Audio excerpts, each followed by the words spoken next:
सभी पत्रकार बंधुओं का जिला बाल कल्याण समिति की तरफ से आपका स्वागत है। आपने अपना कीमती समय आज निकाला और हमारे इन विषयों को सुनने में उत्सुकता आपने दिखाई है। जिला बाल कल्याण समिति काफी दिनों से विभिन्न विषयों के बारे में आपसे कुछ विचार साझा करना चाहते थे। मैं आपका सबसे पहले परिचय करवाना चाहूँगा। हमारे बीच में बाएं ओर से मीनाक्षी उपमन जी हैं, ये जिला बाल कल्याण समिति के मेंबर हैं। सचिन शर्मा जी जिला बाल कल्याण समिति के चेयरपर्सन हैं। मेरे दाएं ओर मनोज कुमार जी हैं, जो जिला बाल कल्याण समिति के मेंबर हैं। और मेरा नाम खुद चंदन भारद्वाज, मैं बाल कल्याण समिति का मेंबर हूं। तो काफी दिनों से ऐसा विचार किया जा रहा था कि आपके बीच में आए और कुछ महत्वपूर्ण जानकारियां और समाज में आसपास में हो रही कुछ विभिन्न घटनाएं उनके बारे में और जो कार्यक्रम बाल कल्याण समिति के द्वारा कुछ चलाए जा रहे हैं उसके बारे में आपके बीच में विचार को साझा करें और लोगों के साथ में लोगों के बीच में ये सारी जानकारियां बीच में जाएं।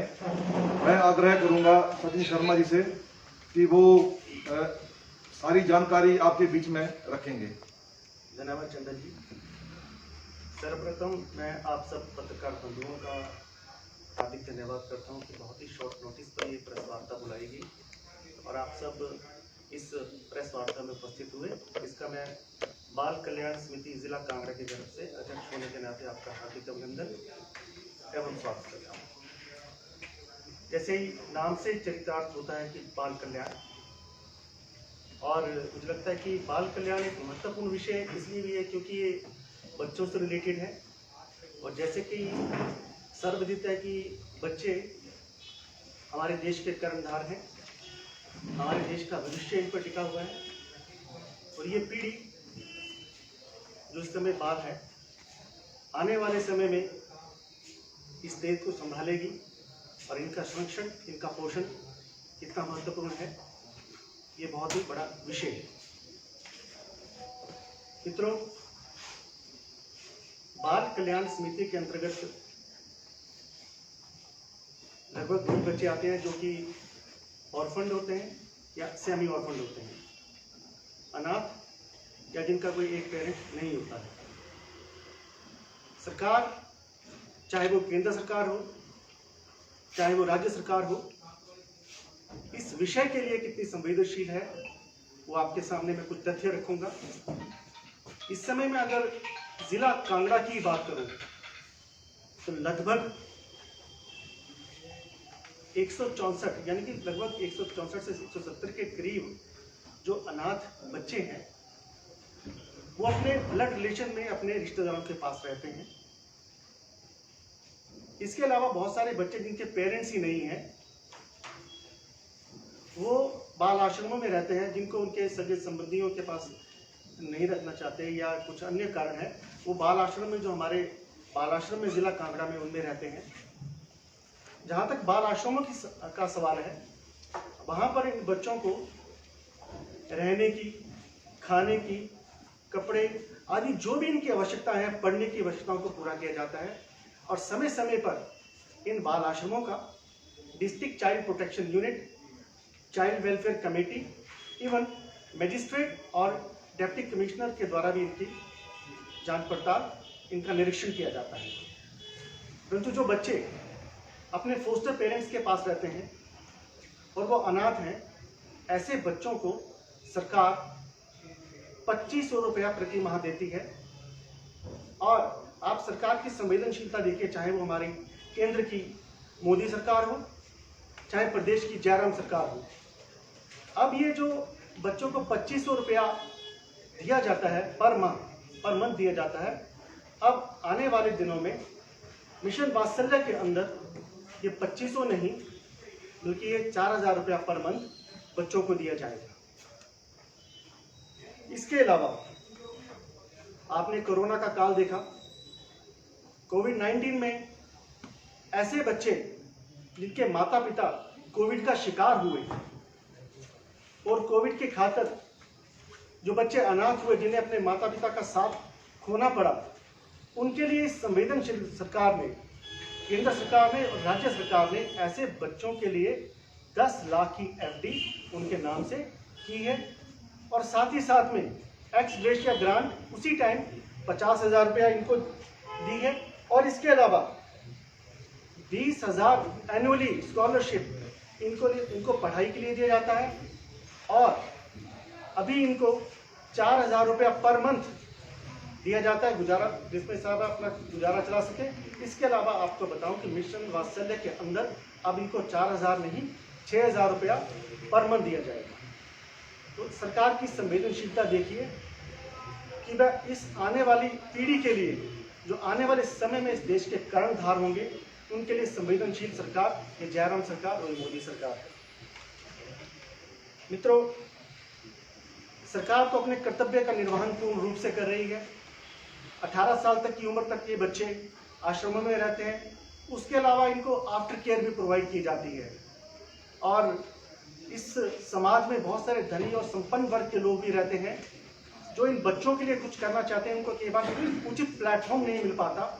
तो मेरा इस पत्रकार वार्ता के माध्यम से अनुरोध रहेगा कि समाज के संपन्न वर्ग जो इन बच्चों के लिए, इनकी फर्दर एजुकेशन के लिए, हायर एजुकेशन के लिए और ये अपना स्वरोजगार अगर कुछ करना चाहते हैं, उसके लिए कुछ अगर करना चाहते हो तो चाइल्ड वेलफेयर कमेटी और DCPU district child protection unit एक ऐसी इकाई है जिसके माध्यम से हमें अप्रोच कर सकते हैं और पूरा लीगल ढंग से एक प्रशस्ति पत्र के माध्यम से भी और एक बच्चों का सहायता करने का उनको एक अवसर हम उपलब्ध करवा सकते हैं। बच्चे देश के कर्णधार हैं और इनकी जिम्मेवारी लेना हम सबका कर्तव्य भी बनता है।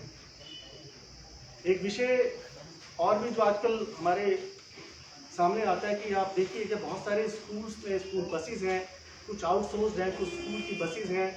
तो हम ये निर्देश भी विभिन्न स्कूलों को देना चाहेंगे और हम DC के डिप्टी कमिश्नर महोदय के माध्यम से एक पत्राचार भी करने वाले हैं कि जितने भी स्कूल्स हों जो अपने ड्राइवर्स और क्लास 4 अपने जो बच्चों से डील करते हैं उनका आप प्रॉपर वेरिफिकेशन कराएं कि उनकी कोई क्रिमिनल बैकग्राउंड तो नहीं है, सो दैट कि कल को ऐसा ना हो कि हमारे बच्चों के साथ कोई दुर्व्यवहार हो। और जब स्कूल बसेस हैं, जो बसेस हैं, हम सुनिश्चित करें कि उसमें महिला अटेंडेंट भी हो और या टीचर हो या जैसे स्कूल इसको समझते हैं वैसा करें। आप लोग सब यहाँ के रहने वाले हैं, आप रोज यहाँ पत्रकार आप कवर भी करते हैं विभिन्न वार्ताएं और आप रोज फील्ड में घूमते हैं। एक चीज़ आपने भी देखी होगी कि जगह बच्चों को जब हम स्कूल में उतारते हैं, स्कूल के पास जिन स्कूलों के पास एम्पल स्पेस है, काफ़ी जगह है, तो हमारा ये भी आने समय में उनसे अनुरोध रहेगा कि बच्चों को स्कूल के अंदर उतारें। मेन सड़क पर स्कूल के बच्चों को ना उतारें क्योंकि आने वाले समय में ये किसी दुर्घटना को इन्वाइट कर सकता है। और मैंने धर्मशाला के सराउंडिंग्स में बात अनुभव भी किया है कि हम मेन रोड पे बच्चों को उतार रहे हैं।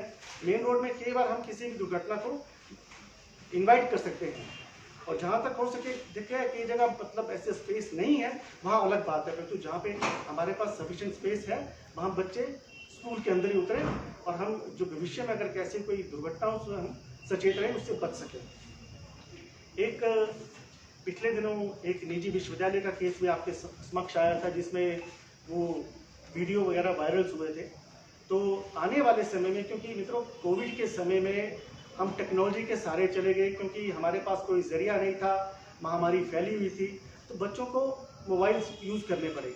उसके अच्छे परिणाम भी आए, कुछ दुष्परिणाम भी आए, क्योंकि बच्चे तो बच्चे होते हैं, उन्हें वास्तविक स्थिति का पता नहीं होता है। इसलिए SP महोदय के माध्यम से आने वाले समय में बाल कल्याण समिति और डिस्ट्रिक्ट चाइल्ड प्रोटेक्शन यूनिट विभिन्न स्कूलों में, संस्थाओं में साइबर क्राइम के बारे में बच्चों को और लोगों को अवेयर करेंगे कि साइबर क्राइम्स क्या है और इनके क्या दुष्परिणाम हो सकते हैं और मोबाइल का यूसेज कैसे करना है और क्या चीज़ें हमें डू एंड नॉट क्या करने हैं। इसके अलावा child welfare committee, district child protection unit, यौन शोषण से बच्चों को कैसे बचाना है, इस विषय में हम लोग काम करते रहते हैं और आने वाले समय में इस बात पे जोर दिया जाएगा कि हम इस विषय को और ज़रा पब्लिक में ले आ सकें। बाकी आज इस पत्रकार वार्ता के माध्यम से मेरा एक अनुरोध रहेगा कि प्रधानमंत्री जी का और जयराम ठाकुर जी का एक लक्ष्य मैं कह सकता हूं और उनका ध्येय ये भी है कि कोई भी बच्चा जो मूलभूत सुविधाएं हैं उनसे वंचित ना रहे। इसलिए इस पत्रकार वार्ता के माध्यम से आप प्रबुद्ध जनों से, आप पत्रकार बंधुओं से और आम जनमानस से भी ये अपील रहेगी कि कोई भी बच्चा अगर आपको लगता है जो इन सुविधाओं से वंचित है, उनके विषय में आप हमसे संपर्क करें। जिला कांगड़ा चाइल्ड वेलफेयर कमेटी से संपर्क करें, DCPU district child protection unit से संपर्क करें। इसके अलावा 1098 जो चाइल्ड हेल्पलाइन है उस पर भी संपर्क करें। एक जो चाइल्ड हेल्पलाइन का विषय मैं आपके समक्ष रखना चाहूँगा कि हम ये सुनिश्चित करें कि जो भी स्कूल बसेज हैं उसमें चाइल्ड हेल्पलाइन का नंबर और इमरजेंसी नंबर अंकित हो, कि आपदा की स्थिति में कोई भी बच्चा इन नंबरों पे फ़ोन कर सके। एक विषय जो पत्रकार बंधुओं से मेरा रहेगा कि मैं पिछले दिनों एक न्यूज़पेपर पढ़ रहा था कि ऐसे विषय भी आते हैं जिसमें यौन शोषण का बच्चा जो शिकार हुआ है या कोई बाल अपराधी है, उसका नाम किसी कुछ जगह अनभिज्ञता से प्रिंट हुआ था। तो ऐसी चीज़ों से मुझे लगता है वो बाई मिस्टेक अनभिज्ञता से प्रिंट हुआ था। ऐसी चीज़ों से हम बचें, क्योंकि एक बार नाम प्रिंट होने से वो बच्चा ग्लानि का शिकार भी हो सकता है और हम उसको मुख्य धारा से अलग कर सकते हैं। इसलिए इन चीज़ों पर भी अगर नियंत्रण रहेगा तो हम एक बहुत बड़ा काम इस समाज के लिए कर रहे हैं। ये कुछ विषय थे जो मुझे आपके समक्ष रखने थे, ये मैंने आपके समक्ष रखे हैं। धन्यवाद। सर, जिला कांगड़ा की बात करें तो जिला कांगड़ा में बहुत से प्रवासी लोग रहते हैं। उनके जो बच्चे हैं अभी तक उनको मूलभूत सुविधाएं नहीं मिल पा रही। यहाँ तक कि समाज सेवी धर्मशाला में वो कार्यरत हैं, सफाई का कार्य यहाँ पे कर रहे हैं। पर अगर शिक्षा की बात की जाए, हेल्थ की बात की जाए, तो अभी भी उन सुविधाओं से पूरी तरह से वंचित है। तो उनके लिए क्या कुछ कार्य जो आप बाल कल्याण समिति आपका प्रश्न बहुत जायज़ है। पिछले दिनों में खूब जाके जो आपका ऊपर कोतवाली बाजार में नीचे स्लम एरिया है वहाँ, अभी पीछे जैसे अपने ठाकुर द्वारा में भी स्लम एरिया में गए हैं। ऐसा होता है कई बार पेरेंट्स कमा रहे हैं पर वो बच्चों को पढ़ाने जाते हैं, ऐसी भी स्थिति आती है। कई जगह वो बोलते हैं ले जाइए इनको, पेरेंट्स उनको छोड़ने को तैयार है, परंतु हमारे भी कुछ नियम है। हम उसके लिए सोशल इन्वेस्टिगेशन रिपोर्ट करवाते हैं कि कौन से पेरेंट्स अफोर्ड कर सकते हैं, कौन से अफोर्ड नहीं करते। आज भी हमारे ऑफिस में कुछ बच्चे ठाकुर द्वारा स्लम से आने वाले हैं जिनको हम वेरीफाई करके उनको आश्रम में भेजेंगे, उनकी आगे की शिक्षा की व्यवस्था का और उनके रहने सहने का प्रबंध करेंगे। आपने एक बड़ा अच्छा विषय लाया है, इसीलिए मैंने बोला कि 1098 जो आपकी हेल्पलाइन है आप उस पर कॉल कर सकते हैं। और अगर आप बताएंगे निश्चित तौर पर जो आप बोलेंगे उसमें हम कार्य करने का भरसक प्रयास करेंगे। अमूमन ये देखा जाता है कि छोटे बच्चे भीख मांगते हुए कहीं ना कहीं शहरों में देखे जा सकते हैं, या जिले भर की बात करें कहीं पर भी चीज़ें देखी जाती है। और कहीं ना कहीं उनके जो माता पिता होते हैं, क्योंकि बाहर से लोग आए हैं, तो वो भी उन्हें प्रेरित करते हैं कि वो पढ़ाई ना करके भीख मांगे। तो ऐसे में माता पिता पर किस तरह की कार्रवाई होगी और बच्चों को किस तरह से जो है वो हम कहें कि शिक्षा के प्रति जागरूक किया जाएगा? देखिए, ऐसे कार्रवाई करने के लिए तो हम तो ऑथराइज इसलिए हैं कि हम उन बच्चों को अगर पेरेंट्स नहीं, मैंने आपको एक बात है कि हम सोशल इन्वेस्टिगेशन रिपोर्ट बनाते हैं। उसके लिए आधार कार्ड, इवन बच्चों का आधार कार्ड नहीं तो हम खुद उनका आधार कार्ड भी बनवाते हैं, परंतु जिस बच्चों को हमने अपने सिस्टम में उसका पेरेंट्स का आधार कार्ड ज़रूरी है। उसके अलावा हम ये जो सोशल इन्वेस्टिगेशन रिपोर्ट जो उनके आसपास के पड़ोस में पूछ के कि कौन से बच्चे का अफोर्ड हो सकता है कि नहीं कर सकता, उनको हम अपने आश्रय में देते हैं। इसके अलावा जो विषय आपने लाया बहुत महत्वपूर्ण विषय है और इस विषय में हम अपनी जो सोशल वर्कर्स की टीम है, जो DCPO हमारा कंसर्न डिस्ट्रिक्ट हमारे समन्वय में जो काम करता है, उसके माध्यम से हम ये प्रयास करेंगे कि आपका जो विषय है इस विषय पे और ज़्यादा गहनता से काम किया जाए। जो बच्चे पढ़ नहीं रहे हैं उनको स्कूल में कम से कम वो बेशक अपने पेरेंट्स के पास रहें पर वो स्कूल नियमित तौर पर जाए। सर, स्वच्छ भारत की बात करें तो स्वच्छ भारत को अहम योगदान देने में जो स्लम एरिया के लोग हैं उनका काफी अहम योगदान रहता है। पर सराह की बात करें, जैसे कि आपको ज्ञात होगा सराह में स्लम एरिया है, चैत्रू में स्लम एरिया है, तो उनका सीधे तौर पर यह कहना है कि जो उनके बच्चे हैं उनके लिए यातायात के साधन सही से नहीं है ताकि वो अपने बच्चों को अच्छी शिक्षा दे पाएं। सुविधाएं उस तरह से नहीं है, हॉस्पिटल नहीं है वहाँ पे। और सबसे बड़ी बात है कि वहाँ पे अभी भी NGO ही कार्यरत है, NGO उनके द्वारा कुछ ना कुछ कार्य करती है, पर सरकार द्वारा कुछ भी कार्य उनके लिए नहीं किया जा रहा, क्योंकि 40-40 साल उनके यहाँ पे रहते हो गए हैं, आधार कार्ड उनके यहाँ के बने हैं, बट वो सुविधाएं जो है उनसे अभी तक वंचित है। देखिए, वैसे ये विषय मेरे विषय को स्वच्छ भारत द्वारा टच नहीं करता है, परंतु स्वास्थ्य सुविधाओं की मैं अगर बात करूँ तो मुझे लगता है कि स्वास्थ्य सुविधाओं के विषय में आपके धर्मशाला में और हिमाचल में कोई कमी है, मुझे लगता नहीं है ऐसी कोई कमी है। कई बार कुछ लोगों का मैं किसी को क्रिटिसाइज नहीं करता, कुछ लोग अपने भाव से बच्चों को दूसरे काम में एंगेज करें कि उनको पढ़ाई के लिए नहीं भेजना चाहते, एक बार उनका अपना लोभ का विषय भी बना रहता है। परंतु हमारा उद्देश्य ये रहता है कि कोई भी बच्चा सफ़र ना करे और कोई भी बच्चा जो उसका मौलिक अधिकार राइट टू एजुकेशन है। अब देखिए, राइट टू एजुकेशन में कहीं भी आपसे कोई फीस चार्ज तो होती नहीं है। इस मामले में ये पत्रकार वार्ता हम इसलिए कर रहे हैं, जैसे मैंने कुछ विषय रखा कि समाज का संपन्न वर्ग, अब मैं दूसरा रखूंगा विषय कि समाज का जागरूक वर्ग भी साथ में, क्योंकि जब हम सब लोग इकट्ठे होकर एक मिशन ले लेंगे, आपके अगर ध्यान में कोई व्यक्ति आता है, कोई बच्चा आता है, तो हम भी उसके लिए इनिशिएट कर सकते हैं कि राइट टू एजुकेशन में एडमिशन दिलाना कहीं भी टफ नहीं है। इसलिए ये पत्रकार वार्ता इसलिए हमने की है कि हम समाज को जागरूक कर सके। अब कई बार समाज में एक बात भी आती है कि हमने किसी की सहायता नहीं करनी है, तो हमारे पास कोई ऑथेंटिक एजेंसी कौन सी है जिसके माध्यम से हम बच्चों की जो सहायता कर सके और जो हम इन्वेस्ट कर रहे हैं, जो पैसा दे रहे हैं, वो उचित स्थान तक पहुंच सके। उसी के माध्यम से आप पत्रकार मित्रों के माध्यम से मेरा यही नियम था कि ये चीज़ें आपके माध्यम से भी आगे फैलें, और इसीलिए पत्रकार वार्ता आज की है।